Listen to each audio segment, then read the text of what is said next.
Welcome back, Tyrants.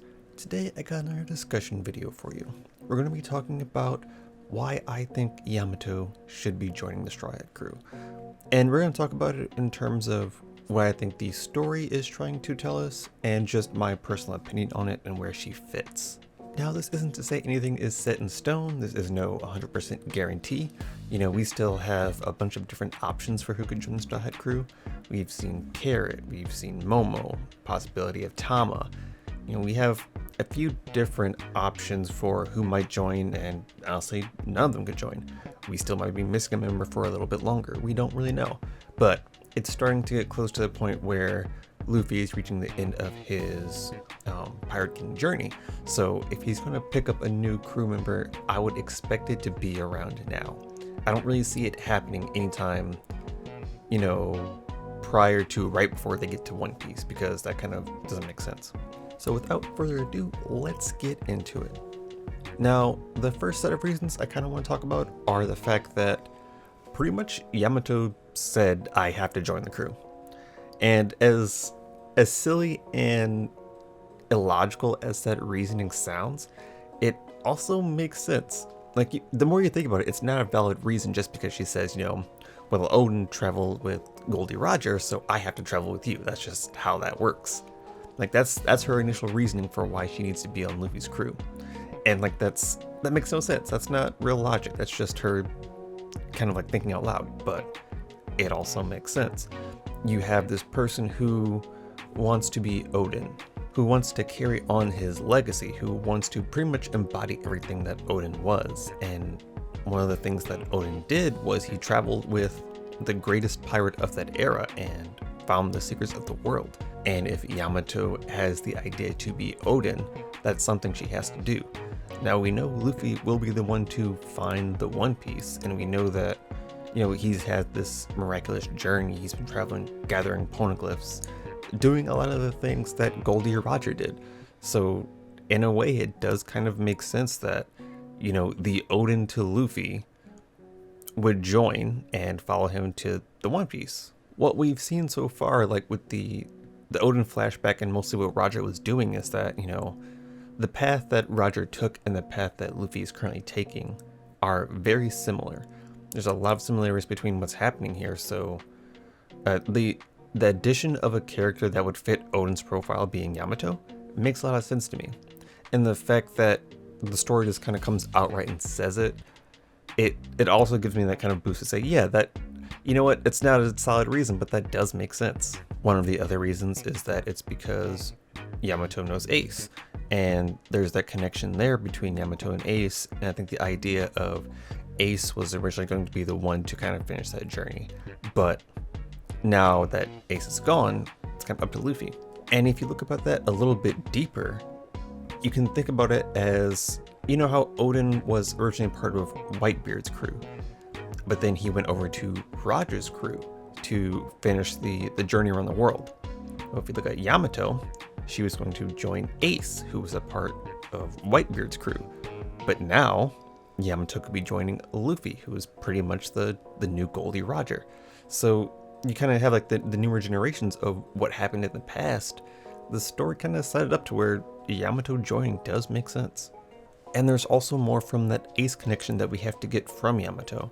And I think it's more than just a talk that they have to have. I think it's more of, the relationship that she built up with Ace will carry on through Luffy.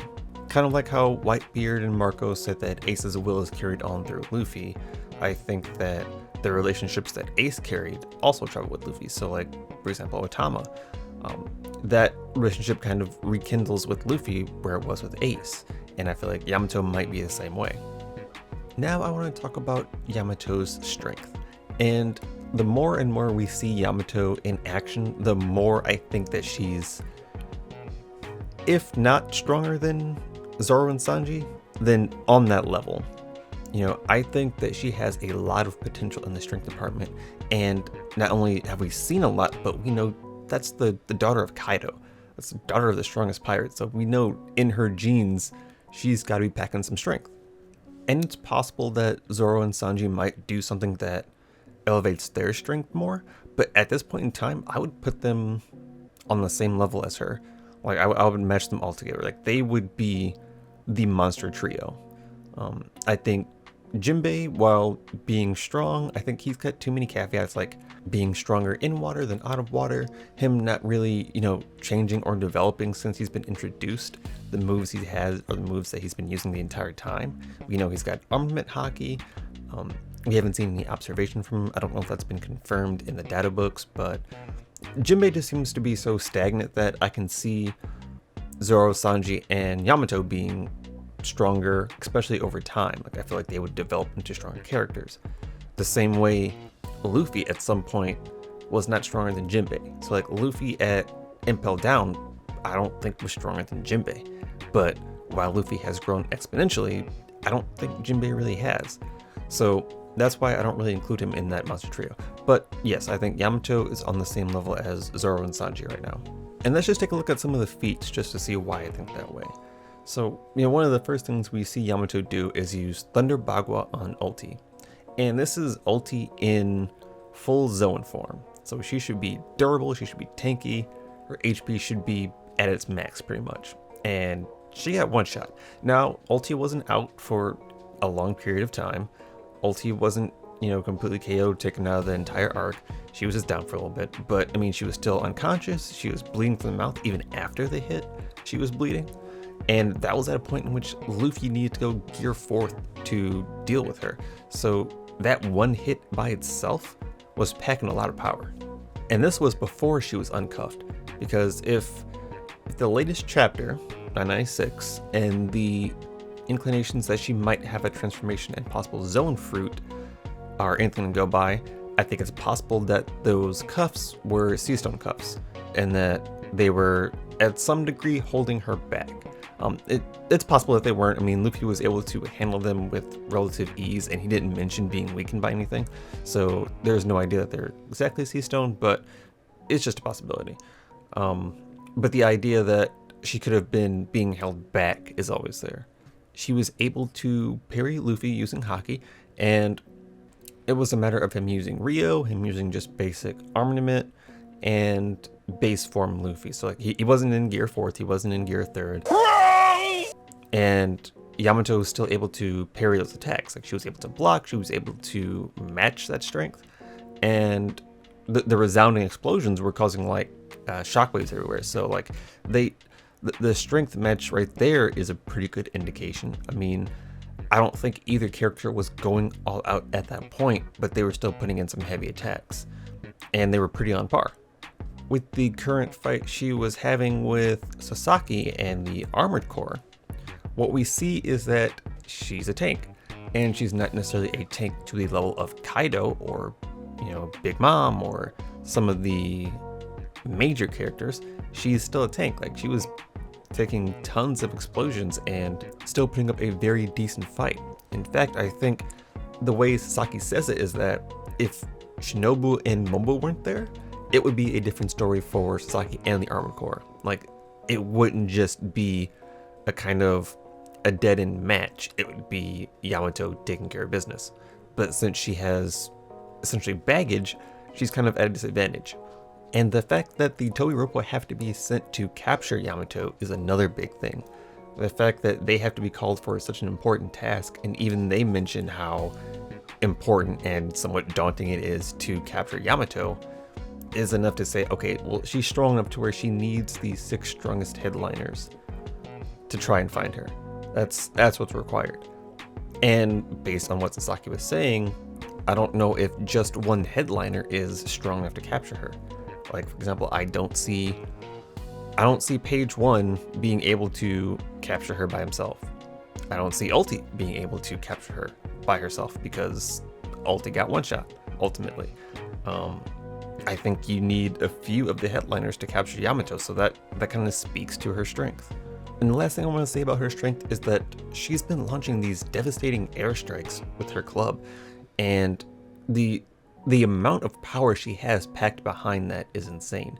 Because not only is she like breaking through armor or just sending devastating blows, but it looks like they're possibly Haki enhanced. I think we still have to kind of analyze those panels a bit more to really get the idea, but it seems like she's putting Haki through those. and the amount that she one-shots a giant with an airstrike. So she doesn't even connect with a giant. She uses an airstrike to knock him out. Whereas Luffy had to use a Kongan and Drake had to use Excalibur. Like, they had to physically be on these, and Frankie had to use Radical Beam. And yet with her, she didn't even make contact. She just nailed him with an airstrike. And that's all it took. So I think as we get more on Yamato's fighting, we'll see her do more and more insane things. And we haven't even seen whatever this transformation is. So there's still so much to her power that we still don't know yet. So like, as far as being a powerful member of the crew, I don't think that's an issue. I think she easily rises the ranks to like one of the most powerful in the crew. And finally, and perhaps the most important of these three, is the personality. And it seems like Yamato has a very interesting and refreshing personality to her that would fit well on the crew. I know initially when she came into the scene, when she was first introduced, there was the idea that her personality was being Odin, and that was it. Everything she would say, everything she would do would be pretty much Odinified. And that has since worn off, so I don't think that's going to be an issue. And what that shows me is that she has room to develop, she has room to grow as a character, and kind of, not necessarily she doesn't have to change her ways or like have a completely different mindset, but she still has room to grow and fully understand what she wants to be and who she wants to be and how she wants to get there. I think she has that room to grow, and what better place to grow than the Straw Hat cruise ship? Like, that seems like a good place to be. And another thing I want to point out is that she probably hasn't grown too much as a character because she's been locked up for, what, 20 so years? Like, she's just been trapped on this island as a prisoner and hasn't gone to the outside world, hasn't really heard of the outside world. Like, she isn't completely in the dark because she recognizes Frankie from his bounty poster. So there's some idea that she has some knowledge of the outside world, but still, she's been trapped pretty much in Wano and probably on Onigashima for 20 so years. So the chance for her to get out of Wano and travel the world on the Straw Hat cruise ship is perfect. And not only that, but like complete the Pirate King journey, do what Odin did on Straw Hat cruise ship. Like, that's literally being written out for us, I think. And it makes sense that she would want to do that. It makes sense that she would not only want to leave Wano, but leave Wano and do what Odin did when he left Wano. Pretty much follow in those footsteps. Something that I noticed and that I really like about Yamato's personality is that it's more of a childish mentality. And that could also be due to like being locked up and trapped for 20 years and not really having that huge like personality and character growth. But she reminds me a lot of Luffy, in which when she wants to clarify something, she says, well, A and B, so that's the way it has to be. And that's just it. Like, when she talks about how she needs to travel with Luffy to fulfill Odin's journey, she's like, I'm Odin, you're Ace's brother, you're going to find the One Piece, I have to be on your ship. And that's it. That's how that works. So I'm going with you. And that's her logic. And we kind of see that's how Luffy operates sometimes. Luffy is very like, yes, no, okay, I want to do this, no, I don't want to do that, and that's it. And when he makes up his mind, there really isn't any changing it. If Luffy says, yes, I want to do something, the crew knows, okay, we're doing it. Like that, there's no discussion. And that's kind of how Yamato was treating that interaction, was that, yes, I want to do this, so this is what we're doing. And it's weird because with Luffy, he's saying, no, I don't want to do that. That's not what we're doing. So we have these conflicting personalities, but I think they're very similar. And we also get like some other sides of Yamato, like when she's crying about how Kaido actually put the cuffs on her, and she's kind of like being a big child. Like there are certain things that she does that make me think she would fit really well with the Luffy, Usopp, Chopper kind of interactions. Like, I don't think she's going to be the stoic like Robin or Zoro. She's not going to be like the hard on the crew like Nami. She's not going to be the goofball that's Sanji. She's going to be with like Luffy and Usopp and Chopper, because I think their personalities would fit the best. And to kind of wrap it all up together, I want to talk about how I personally feel about Yamato joining, because I like the idea. Like, not only from a story standpoint in which it makes sense, but I like the idea of having Yamato on the crew. I was never a huge fan of Carrot joining. I don't think we've gotten enough personality or development from her to kind of go that way. There's no real inclination of backstory. There's no like huge character arc moment. There just seems to be some lacking drive and motive for her to join.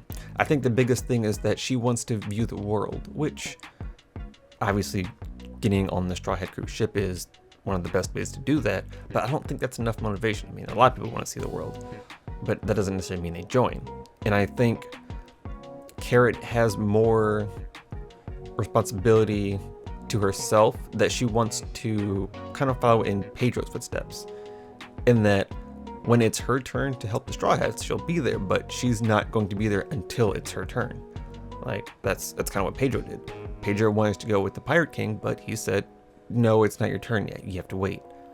And I think that's kind of what's going to happen with Carrot. I think she's going to follow in that same role.